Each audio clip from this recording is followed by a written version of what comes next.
अशहदु अन्ना मुहम्मदुर रसूलुल्लाह। ये पाकिस्तान क्या है? पाकिस्तान किसी देश का नाम नहीं है। देश मात्र अखंड भारत है। अगर पाकिस्तान ने दलाल का काम दिखाकर ईरान अमेरिका विवाद खत्म कर दिया तो क्या हो गया? कल को अगर इस्लामाबाद भारत की राजनीति बन गया तो यह भी भारतीय समाज का ही कारनामा होगा। हमें इस पर चिंता करने की कोई वजह नहीं है। ईरान गिरेगा और फिर पाकिस्तान गिरेगा और फिर अखंड इजराइल और अखंड भारत का पुनर्जन्म होगा। आसिम मुनीर इस वक्त हमारा शत्रु है और भारत अपने हर शत्रु को अच्छी तरह डील करना जानता है। मुझसे किसी ने पूछा कि ईरान युद्ध में भारत कहां खड़ा है। भारत के विषय में किसी को कोई संदेह नहीं होना चाहिए कि हम इजराइल के साथ खड़े हैं। इजराइल और भारत का लक्ष्य एक ही है। इजराइल को ग्रेटर इजराइल बनना है और भारत को अखंड भारत बनना है। ईरान जैसे आतंकवादी राष्ट्र यदि गिरेंगे तभी भारत को पाकिस्तान को परास्त करने का अवसर मिलेगा। ये अफगानिस्तान, बांग्लादेश, नेपाल और श्रीलंका तो बिना युद्ध के ही अखंड भारत बनेंगे। हमारा मुख्य लक्ष्य पाकिस्तान है और ईरान के विनाश के बिना ये लक्ष्य वास्तविकता नहीं बन सकता। ईरान को अपने आतंकवाद का परिणाम भुगतना होगा। कोई बिछड़े हुए भाई मिले हो। आपके स्वागत के लिए मैं आपका हृदय से बहुत आपका अभिनंदन करता हूं। और जैसा आपने कहा, अब आपको लग रहा हो कि साहब ये तो एआई फुटेज है, तो मैं आपको ये जरा स्क्रीनशॉट दिखाता हूं। ये स्क्रीनशॉट देखिए, देश के प्रधानमंत्री ने खुद से अपने हैंडल पर ट्वीट किया है और अपने हैंडल पर नरेंद्र मोदी ने ये 2 मिनट का पूरा वीडियो डाला है और उसके शुरुआती 9 सेकंड का हिस्सा ये कट करके वायरल हो गया है। तो ये प्रधानमंत्री नरेंद्र मोदी ने 15 तारीख को कल यानी 9:03 पर ये पोस्ट किया और इस पर इमरान प्रतापगढ़ी वो लिख रहे हैं कि अपने देश के मुसलमानों के खिलाफ लगातार हो रही नफरती हिंसा पर आंख मूंदने वाले प्रधानमंत्री जी यूएई के अमीर को ऐसे गले लगा रहे हैं जैसे मेले में बिछड़े हुए भाई हो। गैरों पे करम, अपनों पे सितम। तो ये जो नरेंद्र मोदी साहब की खासियत, दरअसल इमारत ने इज़राइल को कबूल कर लिया और इज़राइल की फ़ौज को इमारत में बुला लिया है। इज़राइल के औरंडोम वगैरह सब इमारत में सेट हो गया है। इमारत पूरी तरह से इज़राइल का सपोर्ट कर रहा है। इसलिए मदरलैंड, फादरलैंड सब एक होकर इमारत का स्वागत कर रहे हैं और अनकरीब मुझे लगता है कि ईद में ही ये सब अमेरिका, इज़राइल और हिंदुस्तान के प्रधानमंत्री नरेंद्र मोदी जी ईरान पर बहुत बड़ी एयर स्ट्राइक करने वाले हैं। अनकरीब आपको पता चलेगा ये गले मिलने का मतलब क्या है। ईरान के खिलाफ बड़े प्लान को लेकर कुछ घंटे बाद ट्रंप ने सिचुएशन रूम में मीटिंग बुलाई है। वॉशिंगटन के सिचुएशन रूम में वॉर कैबिनेट के साथ मीटिंग होगी। अपने शीर्ष राष्ट्रीय सुरक्षा सलाहकारों के साथ ट्रंप मंथन करेंगे। चीन से लौटने के बाद ट्रंप की इस बैठक के बड़े मायने हैं। बैठक में ईरान पर ट्रंप बड़ा फैसला कर सकते हैं। ईरान के ईंधन और ऊर्जा ठिकानों पर टारगेटेड एयर स्ट्राइक करने के प्लान को मंजूरी दे सकते हैं। सीज फायर खत्म करने का ऐलान किया जा सकता है। जो रिपोर्ट सामने आ रही है उसके अनुसार इस बार ईरान में अमेरिका ग्राउंड ऑपरेशन कर सकता है। सवाल यह है कि क्या ट्रंप के पास एक ही विकल्प बचा है, ईरान पर हमला, क्योंकि ईरान अमेरिका की सभी शर्तों को नामंजूर कर चुका है। ईरान के नुकसान की भरपाई तो अमेरिका को करनी ही होगी। अमेरिका का कोई भी जब्त संपत्ति देने से इनकार है। वहीं ईरान सभी प्रतिबंधों से राहत चाहता है। ये वो 5 पेच हैं जिस वजह से अमेरिका और ईरान के बीच शांति वार्ता नहीं हो पा रही है। इसका असर ये हुआ है कि अमेरिका और ईरान दोनों देश गुप्त रूप से बड़े ऑपरेशन की तैयारी कर रहे हैं, बड़े युद्ध की तैयारी कर रहे हैं। खबर यह है कि अमेरिका की ओर से इजराइल को हथियारों की भारी सप्लाई की गई है। पिछले 24 घंटे में अमेरिका के 20 से ज्यादा सैन्य कार्गो विमान इजराइल की ओर भेजे गए हैं। जर्मनी के सैन्य ठिकानों से गोला बारूद और घातक हथियारों को लेकर ये कार्गो विमान तेल अवीव जा रहे हैं। इसे ईरान पर दोबारा युद्ध शुरू करने की अमेरिकी तैयारी के रूप में देखा जा रहा है।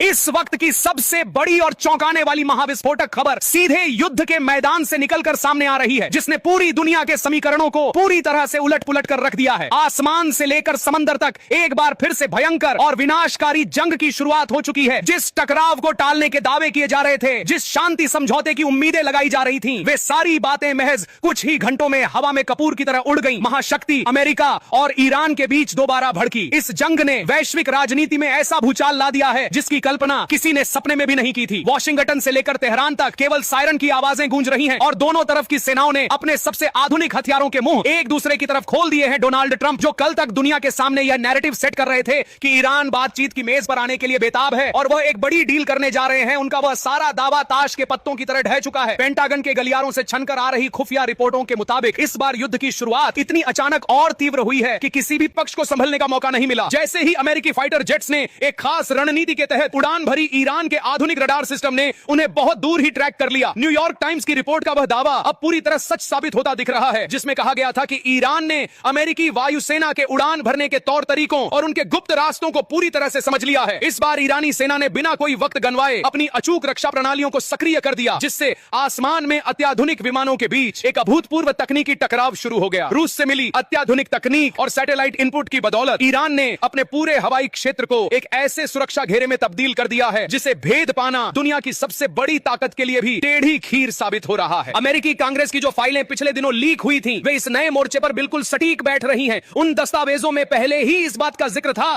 कि पिछले दौर के टकराव में अमेरिका को अपने दर्जनों फाइटर जेट्स और रीपर ड्रोन से हाथ धोना पड़ा था। उसी का नतीजा है कि इस बार अमेरिकी कमांडर बेहद फूंक फूंक कर कदम रख रहे हैं। लेकिन इसके बावजूद दोबारा शुरू हुई इस जंग में तकनीकी नुकसान का ग्राफ बहुत तेजी से ऊपर जा रहा है। ईरान के विदेश मंत्रालय की तरफ से जारी ताजा बयानों में दावा किया गया है कि उन्होंने अपनी धरती की संप्रभुता की रक्षा के लिए ऐसे गुप्त और अत्याधुनिक इलेक्ट्रॉनिक उपकरणों का इस्तेमाल किया है जो अमेरिकी जहाजों के नेविगेशन सिस्टम को पूरी तरह ठप कर देते हैं। हवा में ही ईंधन भरने वाले विशालकाय विमानों से लेकर जासूसी करने वाले स्टील्थ ड्रोन्स तक सभी इस नए तकनीकी चक्रव्यूह में फंसते नजर आ रहे हैं। दूसरी तरफ डोनाल्ड ट्रंप की सरकार अपनी घरेलू जनता और अंतरराष्ट्रीय सहयोगियों के सामने अपनी साख बचाने की जद्दोजहद में जुटी है। व्हाइट हाउस से लगातार ऐसे बयान आ रहे हैं जो भ्रम और घबराहट को साफ दर्शाते हैं। एक तरफ जहां अमेरिकी प्रशासन यह दावा कर रहा है कि वे ईरान की सामरिक क्षमता को सीमित करने में पूरी तरह सक्षम हैं, वहीं दूसरी तरफ जमीनी हकीकत कुछ और ही बयां कर रही है। सऊदी अरब, कतर और संयुक्त अरब अमीरात जैसे क्षेत्रीय सहयोगी देश इस वक्त बेहद खामोश हैं और स्थिति का बारीकी से मुआयना कर रहे हैं। उन्हें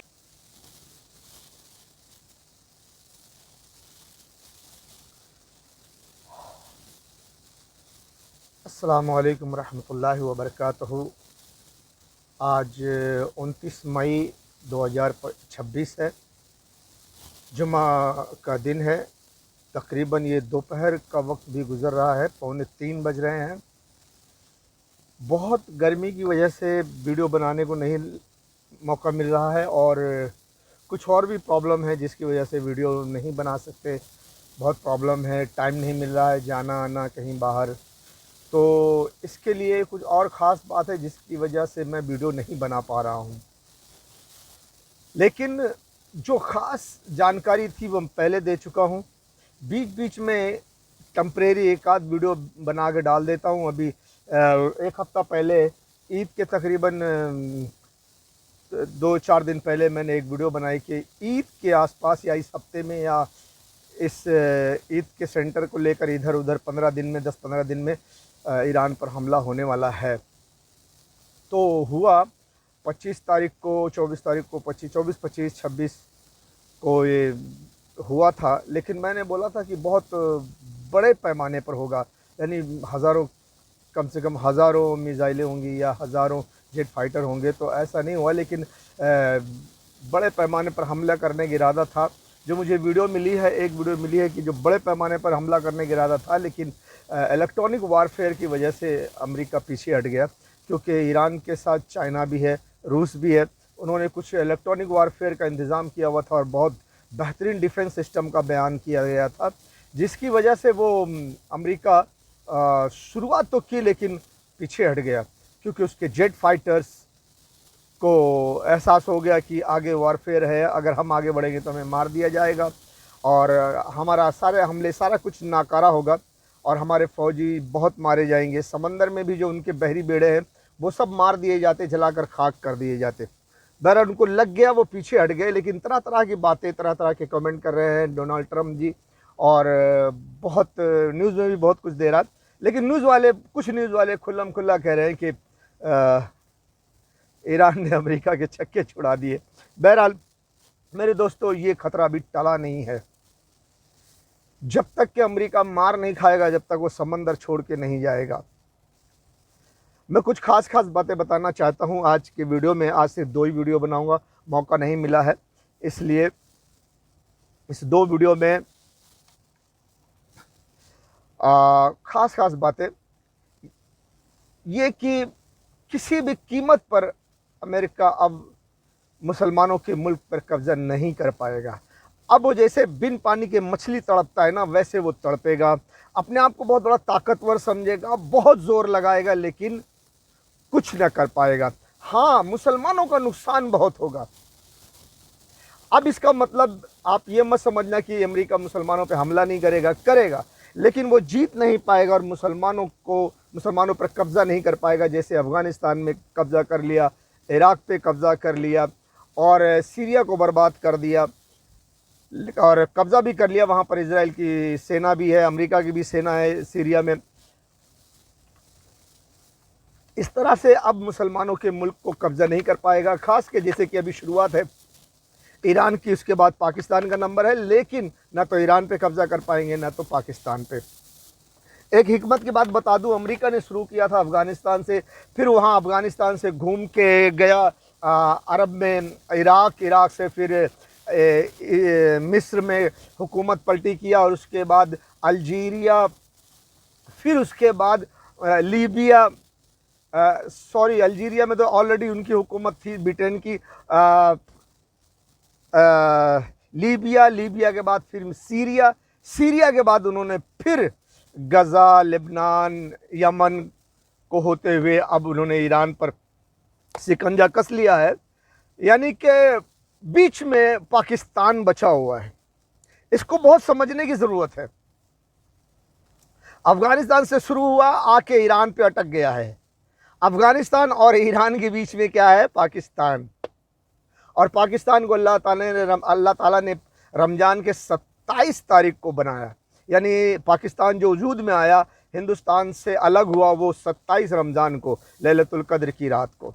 तो इसमें बहुत बड़ी हिकमत है, और इस हिकमत को भी देख लो कि अफ़गानिस्तान से शुरू हुआ और पूरे अरब में घूमते घूमते मिस्र, इराक़, लीबिया, सीरिया, ये सब, लेबनान, यमन, गज़ा, ये सब होते हुए ईरान से अब वहाँ पर अटक गया मामला। अब वहाँ अटक गया मामला, ईरान पर जीत हासिल नहीं हो रही अमेरिका की, और वो अब जो है ईरान और अफ़गानिस्तान के बीच में पाकिस्तान रह गया है। हालांकि खुल्लम खुल्ला डोनाल्ड ट्रंप ने भी, ऐसे मेरे पास वीडियो भी है, डोनाल्ड ट्रंप और नेतन्याहू ने कह भी दिया है कि ईरान के बाद अब पाकिस्तान का नंबर है। पूरा पाकिस्तान जानता है। पाकिस्तानी ही इस वीडियो को अपलोड किया हुआ है अपने सोशल मीडिया पर, चैनल पर। तो उनके नेशनल चैनल पर भी ये दिखाया गया है कि पाकिस्तान अब तैयार रहे, ईरान के बाद पाकिस्तान का नंबर है, सारा कुछ। और पाकिस्तान गोलमा भी बता रहे हैं कि कुछ लोग ऐसा भी बयान करते हैं कि हम ईरान को गिरने नहीं देंगे तो पाकिस्तान को वो क्या गिराएंगे, वगैरह वगैरह बहुत सारी बातें हैं। चुनांच ये कि पूरे पाकिस्तान को पता है कि ईरान के बाद अब हमारा नंबर है। अफ़गानिस्तान से शुरू हुआ, ईरान पे आके अटक गया। अगर ईरान ख़त्म होता है तो पाकिस्तान का नंबर है। मेन चीज़ ये है मेरे दोस्तों, और दूसरी चीज़ ये है कि इसमें कुछ ख़ास बातें हैं। हाँ, बहुत गर्मी है यार, इसलिए पानी पीना बहुत ज़रूरी हो रहा है। तो ख़ास बात ये है कि जब अफ़गानिस्तान से शुरू हुआ 9/11 के बाद और आके ईरान में अब रुक गया है, ईरान वालों को शिकस्त नहीं दे पा रहे अमेरिका, लेकिन ईरान भी आगे नहीं बढ़ पा रहा है, अपनी हिफाजत भी नहीं कर पा रहा है, लेकिन अमेरिका से भी डटा हुआ है। तो कहीं ना कहीं ये अटका हुआ है कि अब पाकिस्तान यहाँ फैसला ले कि ईरान के बाद अब उसकी बारी है। उसे क्या करना है, मरना है या ईरान का साथ दे करके खुद को भी बचाना और ईरान को भी बचाना और पूरी मुस्लिम दुनिया को बचाना है। बहरहाल ये अब अल्लाह की मर्जी कहाँ से कहानी घुमा के कहाँ ख़त्म करता है। बहरहाल मेरे दोस्तों, मैं अपना ज्ञान देना चाहता हूँ हिंदुस्तान को, खास करके हिंदुस्तान को। हिंदुस्तान के बुरे दिन अब शुरू हो गए हैं। वो कैसे? देखो, पहले काम की बात बता दूं। हिंदुस्तान के प्रधानमंत्री ने पहले कह दिया है। एक तो हिंदुस्तान के प्रधानमंत्री मोदी जी ने कहा, दूसरा अमित शाह ने कहा जो होम मिनिस्टर है, और तीसरा एक फौजी जनरल ने कहा। उसकी भी वीडियो मैंने देखा, मेरे पास है लैपटॉप में, लेकिन अभी उसको ढूंढना पड़ेगा। मैंने दोनों वीडियो ढूंढ के रखा हुआ है, मोदी जी का और अमित शाह जी का। मोदी जी अलग महफिल में बोले हैं और अमित शाह जी अपने राज्यसभा और सदन में क्या बोलते हैं उसमें बोले हुए। दोनों का एक ही लफ्ज़ है कि ईरान को मारेंगे, वो आतंकवादी मुल्क है, उसको मारेंगे तो इजराइल को ग्रेटर इजराइल बनाने का मौका मिलेगा, यानी पूरे अरब पे कब्जा करके वो ग्रेटर इजराइल बनाएगा। और जब तक ईरान को नहीं मारेंगे तब तक हिंदुस्तान के बस में नहीं है कि वो पाकिस्तान को मार सके। तब तक हम पाकिस्तान को नहीं मार सकते। यानी मोदी जी ने कबूल किया है कि ईरान को पहले मारेंगे, और जब तक ईरान को नहीं मारेंगे पाकिस्तान को मारने का मौका नहीं मिलेगा। इसलिए ईरान को मारेंगे तो ग्रेटर इजराइल बनेगा, पाकिस्तान को मारेंगे तो अखंड भारत बनेगा। इसलिए ईरान और पाकिस्तान को मारना बहुत ज़रूरी है। मैं अमित शाह की भी बोल इसमें डाल दूंगा और मोदी जी की बोल इसमें डाल दूंगा। डायलॉग जो बोले हुए हैं आप इसे समझ जाना।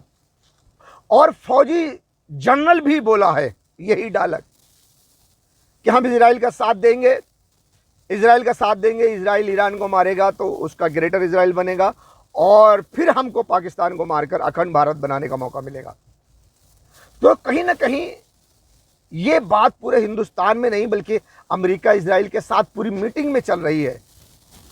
सब प्लानिंग के तहत काम हो रहा है। हर हिंदुस्तानी को ये जानना जरूरी है कि प्रधानमंत्री मोदी जी, अमित शाह जी और जो भी हुक्मरान हैं, खास करके मोहन भागवत जी, ये सब अमेरिका और इजराइल से मिले हुए हैं। इसीलिए तो उनको फादरलैंड और अपने आप को मादरलैंड कहते हैं। बहरहाल फादरलैंड और मादरलैंड ये जो भी हैं ये मिले हुए हैं, और ये सोची समझी साजिश है कि पूरा अमेरिका, पूरा इजराइल मिलकर के ईरान को मारे ताकि पूरे गल्फ के पेट्रोल पे कब्जा करे तो उनका ग्रेटर इजराइल बने, और फिर उसके बाद हम पाकिस्तान को मारेंगे। अमेरिका इजराइल की मदद से ईरान ख़त्म हो जाएगा तो पाकिस्तान को मारने में आसान होगा, तो पाकिस्तान को मार करके हम अखंड भारत बनाएंगे। उन्होंने ये भी कह दिया है मोदी जी ने कि पाकिस्तान को मारने के बाद अफगानिस्तान बगैर मारे ही कब्जा हो जाएगा। वीडियो डाल दूंगा, आप सुन लेना। कितना गहरा, कितना खतरनाक मंसूबा बनाए हुए हैं मोदी जी। इसके पीछे और भी मंसूबा है, लेकिन अभी इतना ही समझाऊंगा। बड़े बड़े मंसूबे हैं, तो ये जो है ना पब्लिक को खुश करने की बात है।